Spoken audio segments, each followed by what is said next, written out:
everyone, welcome back to Weird Dough. And today we are going to make the hot cocoa cookies.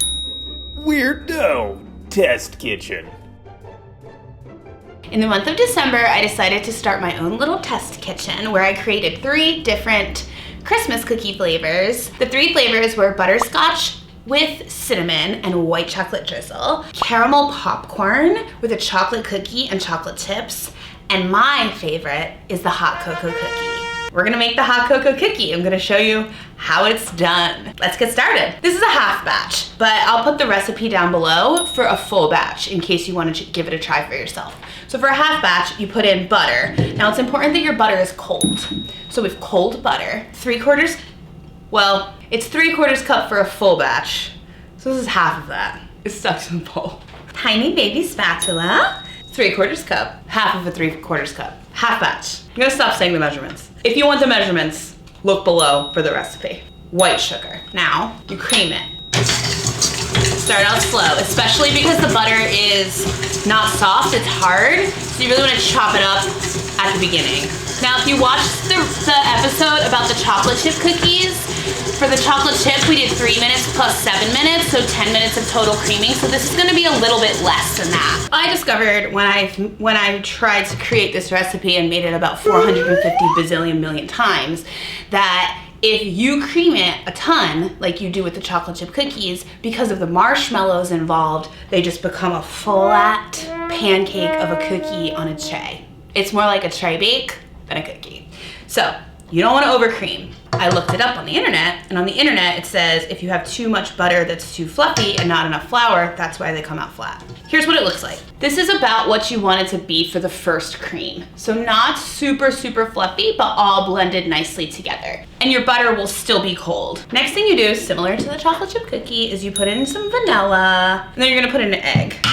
Separate bowl, no shells. It's a shell-free zone here. Put your egg in, and now you're gonna cream that together. Again, not for like 7 minutes like with the chocolate chip cookies, but for a good amount so that it all gets really nice and blended together. And it's creamed and a little fluffy, but not cake batter fluffy like we did with the chocolate chip cookie. We're gonna scrape the sides down, and I'll show you what it looks like. It looks different than the chocolate chip cookie for a few reasons. Number 1, we do it for way less time. Number 2, the butter is cold, completely fresh out of the fridge, cold. Also remember, if you use the recipe down below, this is a half batch, so yours will be twice the size. This is where things get different. In order to make it taste like hot cocoa and not just a chocolate cookie, I decided to use this malted milk powder. I love malted milk, like malted milkshake. So good, so good. So I got this at just the grocery store. You can probably get it at your grocery store. You know what is malted milk is Ovaltine. Be sure to drink your Ovaltine. Ovaltine?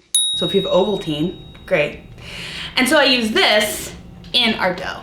So in here we have, if it was a full recipe, it's 1.5 cups of this.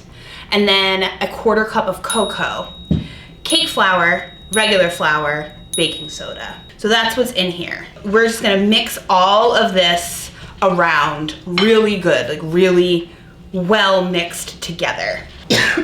Oh. The one time chocolate's not good is when you inhale powdered chocolate into your lungs.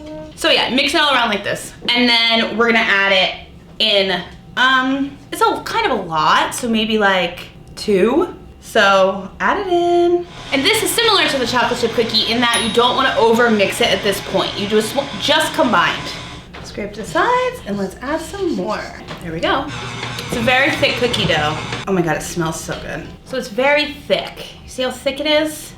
And it has to be this thick because when you bake cookies with marshmallows, they really have a tendency to, like I said, flat. So you want a nice thick batter that's really gonna like, whoa. You want to keep your paddle on your KitchenAid as a pro tip, but you want a really thick batter so that they hold their shape. Marshmallows! Wouldn't be hot cocoa without marshmallows, am I right? So in a full batch, you put 2 cups of marshmallows, but we're gonna put about 1 cup because we're doing a half batch. I love marshmallows so much. You're gonna want to put an insane amount because yum, but don't go crazy because the flat cookie, you don't want that.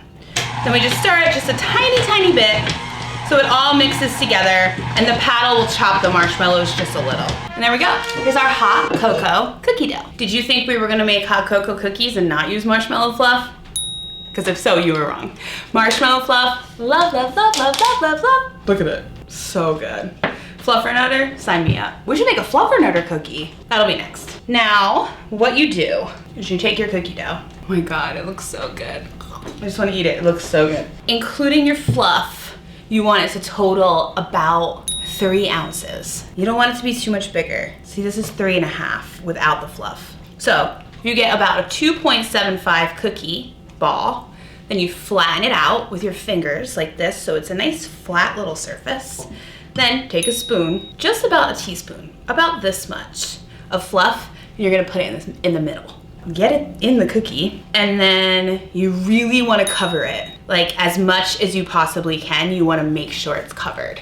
Because if it oozes out, it will spread, and it will also stick to the pan. There we go, cute little ball. So now let's do another one. Like I said, about 400 times now so far today, these cookies will spread. So you don't want to put like 6 or 8 on the tray, you wanna do like maybe 4. So flatten it out. Oh, how much does it weigh?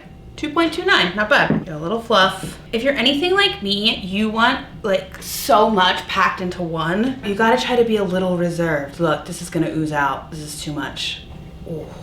Oh. This is a disaster waiting to happen, trust me. So just get a little more dough and like cover it up. Ta-da, fixed. Roll it around. And one thing I will say as another little pro tip for you about the hot cocoa cookie is if you do have a little fluff that's oozing out of the top here, something that you should do is not put that down on the tray. So this side is dough. Put that side down on the tray because when this fluff heats up and melts, it will 100% stick. And we don't want that. If you touch it, it will stick to your finger. Licking your fingers is allowed.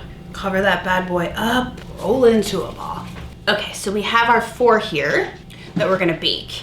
And before you pop them in the oven, what we have here is a little confectioner sugar and a little more of our malted milk powder. So you're just gonna kind of like lightly stir them around so they're mixed together. And you can just take your cookie dough balls and just kind of pop them in it. And this will give it like a little bit of like a extra flavor and a little bit of a snowflake look, hopefully, usually, most of the time. So you preheat your oven to 375. While your oven's preheating, you put your cookies in the fridge, as usual.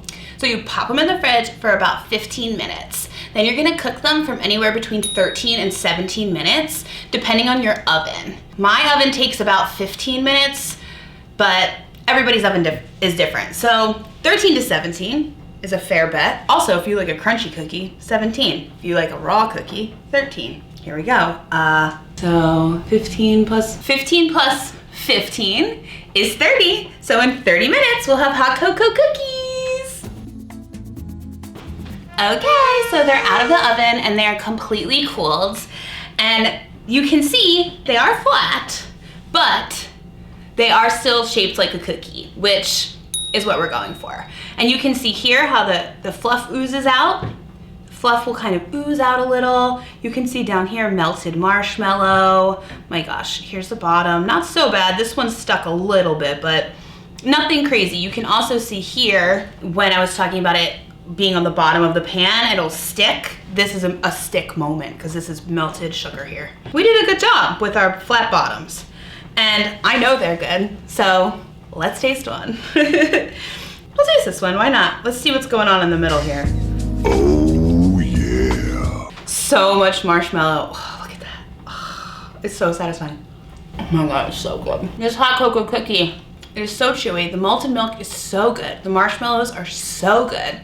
I really, really want you guys to try it. Give it a try. Please let me know how it goes for you. Please let me know if you think it's good, because I think it's so good. So this is the first test kitchen. This is our first test kitchen recipe. Hot cocoa cookies. I worked really hard to try to make it work because I really thought it was a good idea, and this is how they come out. I think that you guys are gonna love it. I think you should give it a try. Thank you guys so much for watching, and we'll see you next week. Bye. Thanks for watching. If you like this video, give it a thumbs up if you have thumbs, and feel free to subscribe if you want to see the behind the scenes footage, follow me on Instagram.